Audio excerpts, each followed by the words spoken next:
ভোটারদের সারিতে না দাঁড়িয়ে সরাসরি ভোট কেন্দ্রে ঢোকার সময় বাধা দেওয়ায় এক ভোটারকে কষে থাপ্পড় মারলেন একজন আইন প্রণেতা। পরে ওই ভোটারও সজোরে পাল্টা থাপ্পড় মারেন আইন প্রণেতার গালে। এ নিয়ে শুরু হয় তুলকালাম। আইন প্রণেতার সঙ্গে থাকা দলীয় নেতাকর্মীরা ওই ভোটারের ওপর হামলে পড়েন। বেধড়ক চর থাপ্পড়ের পাশাপাশি কিলঘুষিও মারেন তারা।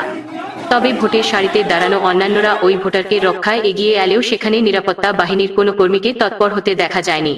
ভারতের চতুর্থ দফার নির্বাচনের দিন সোমবার দেশটির অন্ধ্রপ্রদেশের একটি ভোটকেন্দ্রে চাঞ্চল্যকর এই ঘটনা ঘটেছে। ভিআইপি হিসেবে ভোটের সারিতে না দাঁড়িয়ে সরাসরি ভোটকেন্দ্রে ঢোকার সময় এই কাণ্ড ঘটিয়েছেন অন্ধ্রপ্রদেশের ওয়াইএসআর কংগ্রেস পার্টির বিধানসভার এমএলএ শিবকুমার।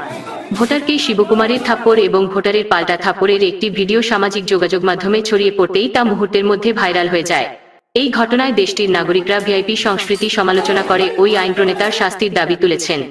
তারা বলেছেন, একজন আইন প্রণেতা ভোটকেন্দ্রে গিয়ে ভোটারের সাথে এই ধরনের আচরণ করতে পারেন না।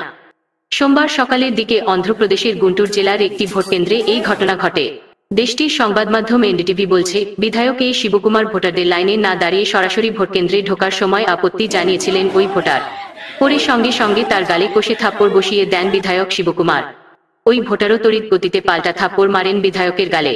এ সময় বিধায়কের সঙ্গে থাকা দলীয় নেতাকর্মীরা ওই ভোটারকে বেধড়ক মারপিট করেন। সামাজিক যোগাযোগ মাধ্যমে ভাইরাল হওয়া 10 সেকেন্ডের ভিডিওতে ওই সময় ভোটারকে রক্ষায় নিরাপত্তা বাহিনীর কোনো কর্মকর্তাকে এগিয়ে আসতে দেখা যায়নি।